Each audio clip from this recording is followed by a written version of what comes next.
जय श्री राम बंधुओं, आपके अपने परिवार हिंदू रिचुअल चैनल में पुनः स्वागत है। आज हम माघ महीने में पड़ने वाली सोमवती अमावस्या, जिसको मौनी अमावस्या भी कहा जाता है, इस बार 4 फरवरी 2019 को हमें प्राप्त हो रही है। उसके नियम के बारे में थोड़ा सा निवेदन करने जा रहा हूं। उसका भी नियम वही है कि सूर्योदय के पहले हम उठे, स्नान इत्यादि करके और मौन होकर हमें स्नान करना चाहिए। स्नान करने तक हमें कुछ भी बोलना नहीं चाहिए। भगवान के नाम का स्मरण आप कर सकते हैं मन के अंदर।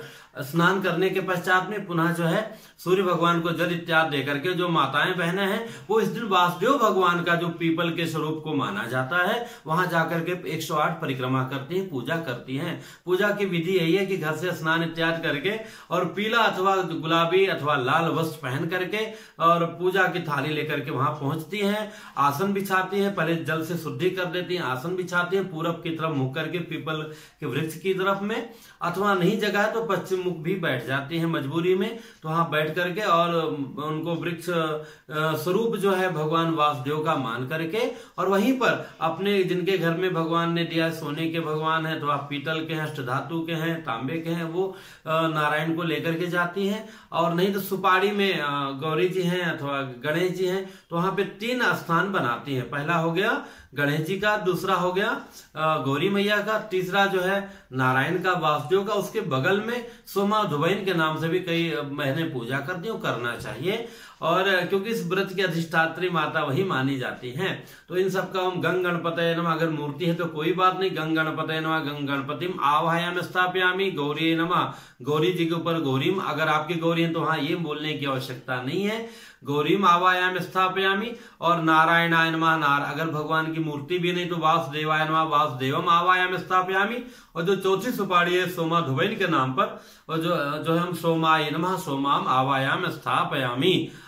इसके बाद में वासुदेव भगवान को वासुदेवाय नमः ध्यायामि, वहां पे तुलसी का पत्ता चढ़ा दें, फिर इन सबके ऊपर में जो है चावल चढ़ा दें। आवाहनार्थे आसनार्थे अक्षतान समर्पयामि, अच्छा होगा कि 4 पत्ता रखिए, पत्ता के ऊपर की सुपारी रखिए और इस तरह से जो है उनका आवाहन कर लीजिए। उसके बाद सबके ऊपर जल का छींटा मार दीजिए, रक्षा सूत्र चढ़ा दीजिए, चंदन चढ़ा दीजिए भगवान गणेश जी को, वासुदेव भगवान को, पीपल के वृक्ष को, इनको जनेऊ पहना दीजिए।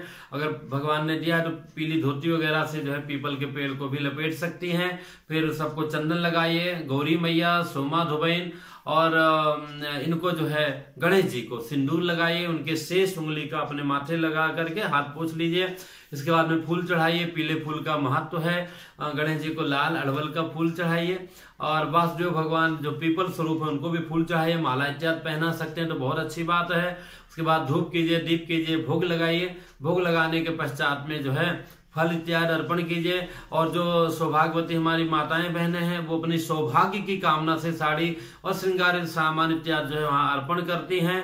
इसके बाद में फल इत्यादि चढ़ा के, दक्षिणा चढ़ा के प्रदक्षिणा करती हैं। कम से कम 5 बार, 7 बार, 9 बार जो है कच्चे सूत्र से जो है पीपल के वृक्ष का वेष्टन करती हैं।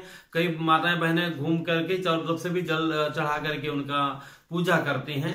कई बहनें सामने केवल जड़ में एक ही जगह पूजा कर लेते, तो जैसी सुविधा हो ऐसी कोई जो है ऐसा ही करना चाहिए। अपने भारतीय परंपरा में कहीं ऐसा लिखा नहीं मिला है, तो इस तरह से कर ले। उसके बाद में परिक्रमा करना चाहिए, 108 परिक्रमा जो है वासुदेव भगवान का खाली हाथ नहीं करना चाहिए, मिष्ठान के साथ करना चाहिए।